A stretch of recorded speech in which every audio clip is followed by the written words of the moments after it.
Well, hello there. I hope the break went okay for you and that the essays have come out as you would hope and wish. Want to shift focus, well, want to do retrospective focus, but want to give it a fresh view, want to focus in on the notions of race and racism and move the ideas along. So just let me now share my screen and see where we go to from here. So if it lets me, just to remind you, critical thinking is a deeper kind of thinking in which we do not take things for granted, but question, analyze, and evaluate what we read, hear, say, or write. We already made that point to you. And we want to now, I want to just suggest that that's also about questioning common sense. So it's another way of capturing the notion of a critical approach. And I think sociology and anthropology would see this as one of the main aims, the taken for granted notions of everyday life. Or to put it perhaps more poetically from Gramsci, those sedimentary remains of previous strands of scientific thought that I talked about earlier in the piece. So here's a piece of common sense that I encountered when I was a high school teacher. I was teaching human biology for the one and only year of my teaching career. The Life of the Nomad, even today. So this is in the textbook I was using in the human biology class that I was teaching. It's a battle for survival. The nomadic hunter or herder has little time to be an innovator. The time from dawn to dusk is often taken up with the daily tasks of staying alive. Change is not part of the nomadic way of life. Nomadic life has been going on for many thousands of years. And the few nomads remaining in the world exist in much the same way as did their ancestors. For humans to evolve culturally, they had to settle down. Now, I'm not going to go into all the things wrong with that, but it is a piece of common sense that held, that was in the syllabus. It was unchallenged in many ways, and or at least publicly. And what it's saying is actually empirically wrong. Of course there has been change in nomadic life, but it's not as dramatic perhaps as an industrial revolution might be. But change was always part of the nomadic life, and it was always being incorporated into the various cosmologies that were there. Marshall Salins, an anthropologist, suggested that hunter-gatherers were the original affluent society. There's two ways of being rich, he said. You can have a lot, or you could want for little. And he's suggesting that that was a characteristic of hunter-gatherer societies. A number of researchers have pointed to the ways in which hunter-gatherers, their working week was 12 to 20 hours. So they had a lot of time for leisure, a lot of time for storytelling, a lot of time to develop complex cosmologies. That's the directions in which cultural evolution happened there. Questioning common sense, vital to do, and in actually promoting not only good understanding, but humanizing people who were too often dehumanized as another part of the common sense drive. So here's a multiple choice question. Some of you know, especially through the workshops, I quite like to pose these as a way of getting you thinking about these things. I'm not going to dwell on it here. Why should we be cautious in our use of classificatory schema when studying human societies? You can have a look at all the others, but D is really where I'm trying to point you to. This is a piece of sophistry in a way. Typologies are human constructs, not objective realities. So let's realize that point. While they can illuminate important similarities and differences, they can also obscure others. That's one of the reasons we need to be cautious. They're not inherently racist, but in the race realm, they often have some of those underpinnings. The two key approaches that I've signaled, sociological imagination or anthropological perspective, I just want to keep reinforcing that idea. We're going to be working particularly around the sociological imagination, but I don't want to push anthropological perspectives to the background. It's important for helping us challenge common sense, as I hope I've just illustrated. So do you recognize this mob? The National Cabinet? No, the federal government, the federal cabinet of Australia. We've got to be careful about these terms right now. What strikes you? What do you notice when you look at this group? I've shifted us all to a race lens here. So we can't notice middle classes or upper classes or whatever it might be. But I do notice whiteness, with one or two notable exceptions, particularly the gentleman wearing the kangaroo cloak in the front row there. But this is, but that's one of the striking features, it seems to me. But am I reading this? Am I actually setting myself up here to be torn down a bit later on because of what I'm about to say about race? But here's the West Australian cabinet. Again, I'm struck, but the names help because it helps diversify and so helps us realize some of the diversification there. But still, when I look at it, it's stunning, I think, in its whiteness, with a few notable exceptions. The Wyatt name running through both cabinets, of course. Stuart Hall has argued that representation is an essential part of the process. Now, he's talking about representation through images, but of course, I'm also thinking here about representation in terms of governments, of governance, by which meaning is produced and exchanged, involving languages, signs, and images. I think there are important signs and images that come before us when we see photographs in this kind of stark way. Hall goes on to suggest that we possess a system by which people, events, spaces, and correlate with a set of mental representations in our head. So think about the mental representations in your head. What is the natural order of things? Have you thought about how some of the natural order needs some challenge? And this natural order allows us to organize, cluster, arrange, and classify meanings and the complex relationships between them through language. So let me throw this idea at you. Race may not be real in the literal scientific sense of the term. It is a social construct, and it was a very significant one and remains significant because it is very real in its effects, because it remains part of how the world is seen and constructed. It is very real, even if it is not on a strictly scientific basis. So Michelle Christian, whose paper I'm inviting you to read shortly, makes the point in her piece, it makes many points, that she wants to see white supremacy today through practices emblematic of a deep and malleable whiteness. And it's produced through the extension of white economic, political, and cultural power and the attempt of countries and groups to negotiate their racial structure and discursive positions. Discourse, how things get discussed, how they get talked about, by deploying forms of racial capital as an avenue to whiten. Now, look, there are all sorts of things going on in this statement that I will pick up more at the end of it. But what she's getting here at is a universal sense, a universalization of whiteness, and that it's whiteness, she's arguing, that drives many of the things going on in the governance of societies. Okay, let's get a couple of terms clear. Structural racialism, a system in which public policies, institutional practices, cultural representations, and other norms work in various, often reinforcing ways to perpetuate racial group inequality. It's linked with institutional racism, as I think you can see in some of this, the institutional practices. It identifies dimensions of our history and culture that have allowed privileges associated with whiteness and disadvantages associated with color to endure and adapt over time. So structural racism is not something that a few people or institutions choose to practice. It's been a feature of the social, economic, and political systems in which we all exist. It is part of the ways in which the world works.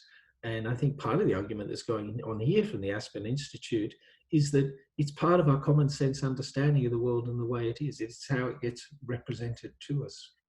A malleable racism, as Christian puts it, we think about the post-World War II period. Of course, World War II was absolutely significant in terms of needing to establish new sets of race relations, understanding race differently. The Holocaust really did throw that into such stark relief. So there's a rejection of racial typologies that's happening in that period, and a movement towards population studies. So science is shifting the ways in which it thinks about race, but only in the specialist domains, only those who are looking at population studies. When I've looked at the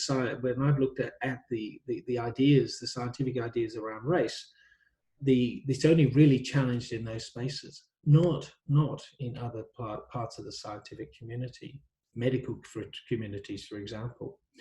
Racism then was moving from explaining differences in terms of superiority and inferiority, as it had for much of the late 19th into the middle of the 20th century, towards explaining differences natural and unchangeable. So racism takes on new forms in this period. You can no longer talk about it in terms of one group being better than the other. It's about difference and just accepting and naturalizing difference, and justifying the inclusions, the exclusions, the entitlements, the restrictions according to this. To each is given different abilities, and that has something to do with where you're born and the groups that you're born into. Let's have a think about typologies, as I highlighted earlier. The strengths of a typology is it recognizes, evaluates differences, allows us to do that. It names some of those elephants in the rooms. It gets us thinking about them. It does allow comparisons. It allows us to recognize and describe patterns. They're important, especially for social scientists. Facilitates communication. Problems with it is the ways in which it essentializes. Everybody becomes part of that category. It may fail to account for individual differences. It emphasizes difference at the expense of universals. So those two points go together. And it stresses discontinuities rather than continuities. Discontinuities rather than continuities. So we think about the notion of race. Race really, biologically, is a subspecies. To share common descent and share physical characteristics, that subspecies. So it's forms of classification of human beings according to some range of physical characteristics, phenotypes. So skin color is the obvious one. Hair structure comes up, eye shape, body shape.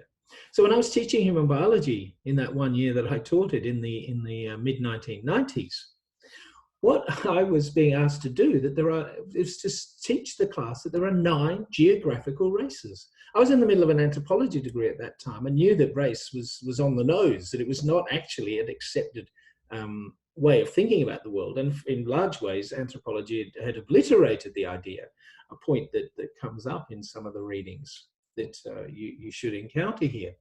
So here, let's just look at this business of continuities and discontinuities. Here's a little experiment that was done reflecting light on the skins of people from different populations. And you may be able to see here that there's different parts of the world, different groups, organized in some different ways. The Netherlands, Brussels, so countries and cities itself. And what you've got here is the middle point. So the dots represent the mean. And then you've got one standard deviation, I believe, on either side of that. And so the range or the spread of the, actually it won't be one standard deviation, but what you've got is the spread of the characteristics in that regard. So if we're starting to divide the world into black and white, maybe we'd concede brown in the middle of it, where are you going to start? Where are you going to draw your line here that says, oh, this group's the white group, this group's the brown group, this group's the black group? Even harder if you're going to do it in black and white. And yet it happens all the time. Why? Because we focus on the extremes here. We emphasize the discontinuities rather than the continuities. So just to try and emphasize that point a bit more, Lena Jablonski, and I pointed you to the Life Science website, variations within and between groups. If you take a group of 1,000 people from the recognized races of modern people, you'll find a lot of variation within each group. The modern people, the amount of genetic variation within any of these groups is greater than the average difference between 2 racial groups. And what's more, there are no genes that are unique to any particular race. No genes are unique. In other words, if you compare the genomes of people from different parts of the world, there are no genetic variants that occur in all members of one racial group, but not in another. To think in terms of race, you have to emphasize discontinuities when in fact the realities are about continuities. And just to emphasize that point, the variations within groups are greater than those between the groups. So just going back to this notion of the malleable racism, the rejection of racial typologies, racism moving from those differences, explaining those differences in those ways, and the ways in which racism has adjusted to the shifting ideas, the shifts in the common sense, the shifts in in the stratifications of the ways in which the ideas settle. So some do get pushed along and moved out of view, and other ideas come in and things adapt around it. But Goldberg is really, and Goldberg, I mean, Goldberg's ideas are what's being developed here. And what Goldberg suggested in a book produced in the early 90s is that he suggests that that we live in a racist culture, that we grow up very much with those ideas in mind, so that those who ascribe racial characteristics to others, both different and the same races, expressing preferences or explaining racial differences as natural, inevitable, and therefore unchangeable, and expressing desired, intended, or actual inclusions or exclusions, entitlements or restrictions because of this. Probably the best arena in which to see the way in which some of this argument takes place is when thinking about the 100-meter sprint at the Olympics. It is spectacularly black in its representation. The white runner is the exception in there. And that gets explained in terms of biological advantage that black people have, rather than the hard work that goes into it. And the cultural proclivities, the cultural characteristics, the cultural activities that are producing these, the sprinters in this direction. So the naturalization of what is essentially a racist set of ideas. I mean, I could talk about different ways in which I've entered into the public arguments about that, but I'll leave that for now. Maybe we'll get the chance for those of you in the tutorials. Now, James Dunn, Admission Impossible, which some of you may have seen, the film that focuses on white Australia and the white Australia policy that was mentioned in the previous module, or that was an optional viewing in the previous module, makes the point that the white Australia policy went years ago, yeah, and he's talking here in the early 1990s. But what we've never really recognized is that from the Australian mind, from our politicians, even from our policies, it's never really gone. We simply don't want to talk about them because it's very embarrassing in this new level of relationship we have with Asian countries. The malleability of racism, the ways in which it has to shift and the discourse has to shift. But the fact is it's still there. Australians are still very afraid of Asia. All our lives we lived in fear that these large populations will come to the land of milk and honey and inundate our people.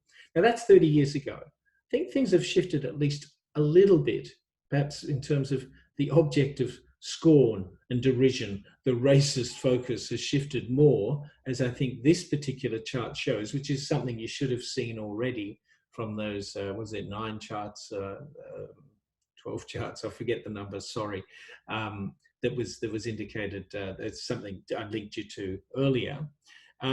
So the shift has happened post 9/11, as the event gets called, much more towards Islam, towards the Muslim Australia, as in this case in Australia. So the levels of distrust and scorn and derision are much more, and fear, born out of a lot of fear, have shifted in those directions. I mean, I still don't think when we think about the notions of being positively disposed towards groups of people, that we can turn around and say that you know, we've had great success on the Australian scene either. Okay, just another idea, critical race theory, just to make some points clear here. Some of the basic tenets: it works to name and discuss the daily realities of racism and expose how racism continues to privilege whites and disadvantage peoples of colour. It's a point already made about structural racism. It legitimates and promotes the voices of people of colour by using storytelling to integrate experiential knowledge drawn from a shared history. So it's much more focused around anecdote, qualitative research. A strong critique of liberalism is also there, particularly the notion that meaningful social change can occur without radical change to existing social structures. Think about some of the discussion taking place currently in Parliament or around Parliament, around the Uluru Statement for Indigenous people to have a representative body located not within Parliament, but around it at least, as being one of the issues that we face. You know, any arguments that we might want to have about representation, some forms of proportional representation according to some measures, some various measures of diversity. We will, of course, get the argument about merit that will keep coming back. And I mean, that plays out obviously very, very much more visibly in the gender domain. but we could also think about it in other domains of difference, sexuality, ethnicity. Race is a trickier one, but but just trying to think about those things and how representation happens in any nation state. Okay, so critical race and racism theory, returning to Christian and her ideas, she suggests it's impossible to understand the continued underdevelopment of Africa. So we're onto this global stage now, moving back away from the national.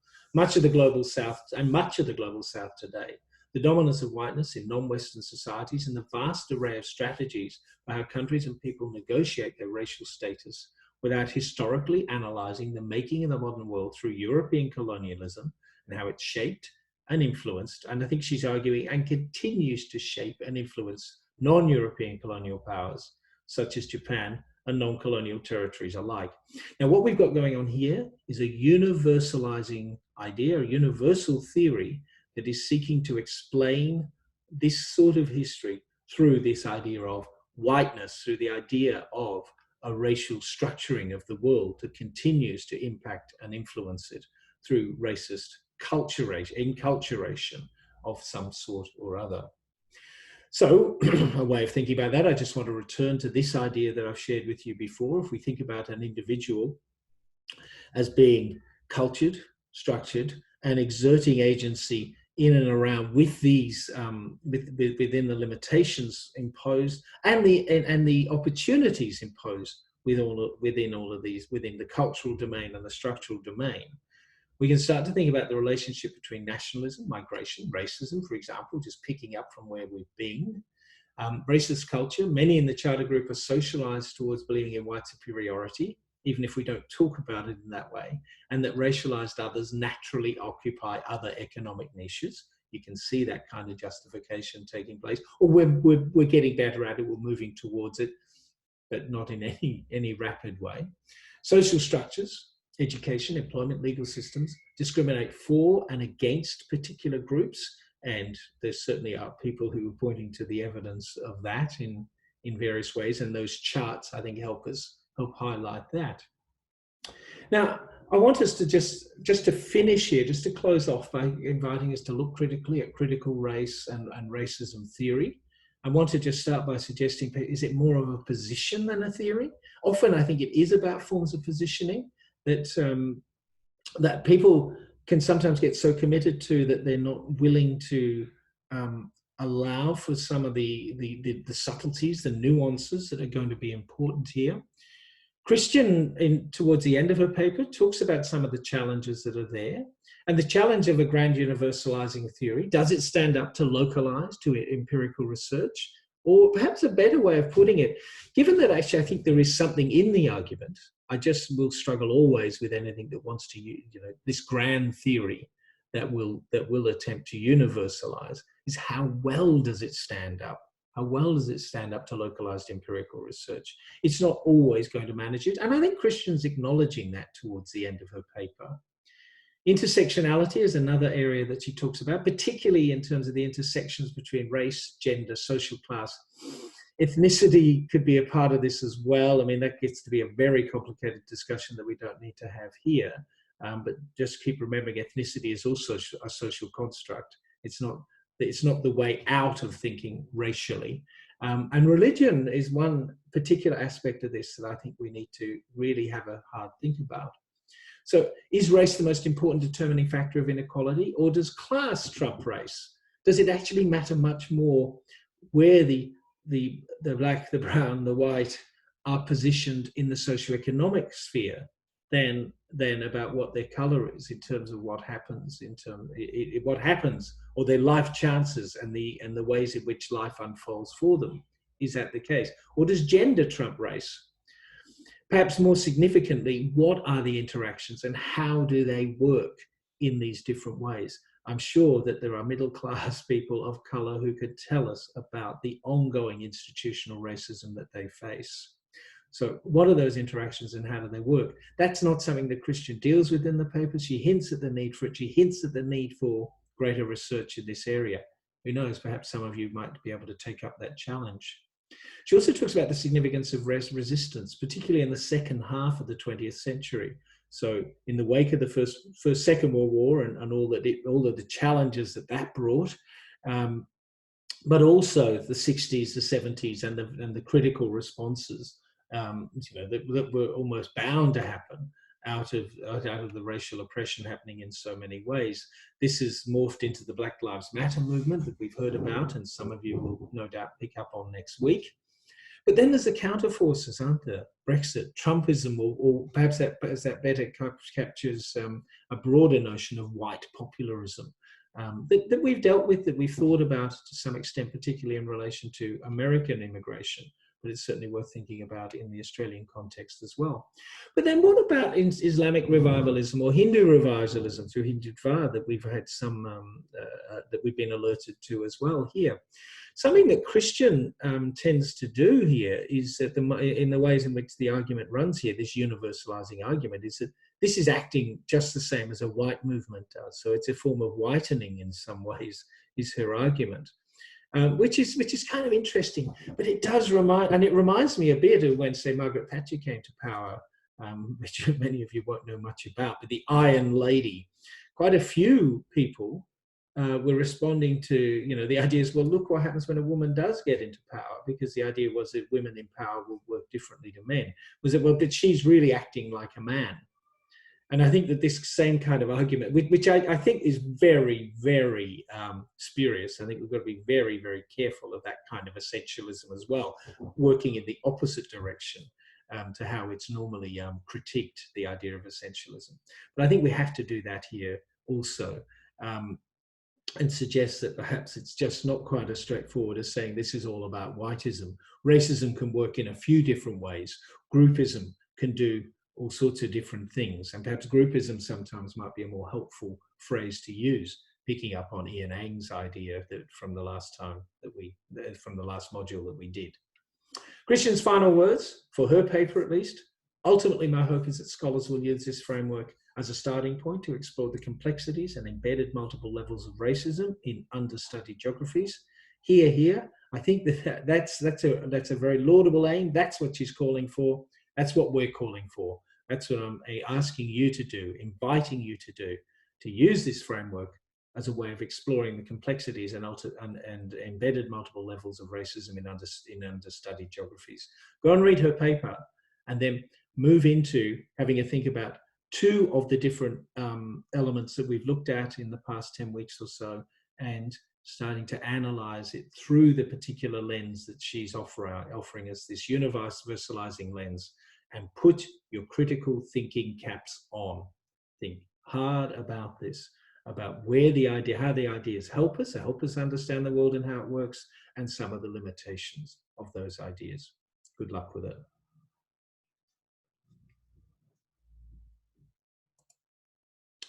And I hope you go well with it.